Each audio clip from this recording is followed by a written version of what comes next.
Malam za ka rike wannan, za ka zaɓi jam'iyyar mu? To wai kaman ni? Kaman kai. Wai sai ka karɓa da kudin haka? To ai abin da nake ai mu na fuskanci ina da gwani na ina da so zaka zabi dan siyasa ta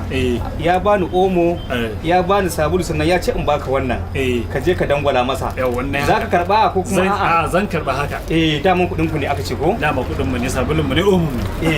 ko kuma sai ka ba sai da godiya kai zan ma godiya zan ce tabbas zan je zaba ai zan gama amma fa ni a madayina da na san ciwon kaina ko kuma da san kaina dama wannan daman kudi na ne ka gane kamar yadda Buhari yake fara kudi na ne sai karba an tafi sai in je dangwala zan nuna ma wannan dangwalawa ba amma ra'ayi na zan je dangwala kuma wannan sabulin da oman na yara kai wanki zan yi idan na yin sigari ma wannan sigari zan sha sigari zan sha da wannan wannan kuma wanki zan yi tabbas wannan kuma sabulin shi ma wanka zan yi to kuma zaka zabe su ya zan zabe su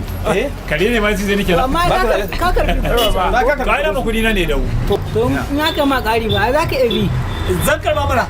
yawan ka tabi na da kayan da zaka manga ce kana so zaban magonin ka zan karba mana ku karba sai ku je ku zabi ra'ayinku saboda haka ni yanzu ga sun bani ka gani yau ni ba Allah ne bude mun ba yanzu misali yanzu ba Allah ne bude idan aka kara ma kamar irin 50,000 haka to ga wani ma ya kawo sun taɓa ban 50,000 ya saura ka idan yanzu ma wannan ya ɗauko 50,000 ko 40 ya bani zan karba za ka karba kuma za ka bi umarnin to a rigibar siyasa ta ce ta kama to amma wani mu da sabu toshiyar baki to wai dan na zaɓe su ko to da yara ina yanzu wanda zan yi amfani da shi wannan idan na shan sigari ko dan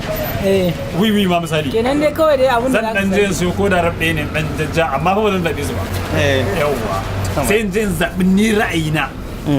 yawwa shine wayewa ta kenan sadau kuma ina da kira haka da mata mara samari din irin idan suka ba ku karba Buhari ma ya faɗa janar president shugaban kasa Muhammadu Buhari shi ma ya san suka ba ku karba da man kudin ku ne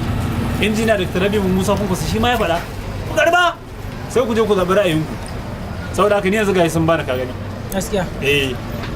idan na dan shan wiwi ma ina ga ma wiwi yawa idan ba na shan wiwi kuma zan iya ma irin zuwa gun mai shayi wai me aka baka ne kana ci abun nan zance ga 200 ko ki wani 100 gata gata a hannunka wannan kuma sabulu ne zahiri duk da kasancewa ma sabulun bai ta kai ba zan dan ko wanke kai na ne zan yi da sabulu to wayan sa 5,000 ma za su kawo ko kuma a baka ƴan shadda ai akwai wanda suka bin 50,000 ma kamar yadda kai nake abu ne irin wannan abin da ne suka bani to wasu ma matasa din da na same su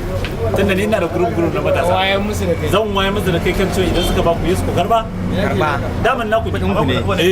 idan suka ku karba sai ku je ku zaɓi ra'ayin na'am yanzu a ra'ayinka idan suka ba ku wa za ka zaɓa ni na san wanda zan zaɓa a matsayin shugaban kasa 2019 janar Muhammadu Buhari ni shine ra'ayi sai da dai aka ga to kana da hujja ka ce Muhammadu Buhari na da hujja ba ana din kamata ai madarasa ka ce da abun ka zo na ka ci da suka ban din nan dama sun san ba wai za su oke wani fatin ne ke suka baka su wasu fatin ne suka aiko ba suka aiko maka saboda sun ga cewa kana da matasa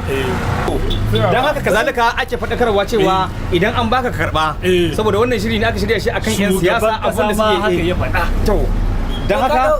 sauran mata da sauran abokanai da kungiyoyi da gurin da ake zaunawa irin majalisun mata da na maza saboda haka sai a gaya musu tabbas dole idan an baka wannan kan nan karba halak ɗinka ne kuma ka ci ya zama na kuma kada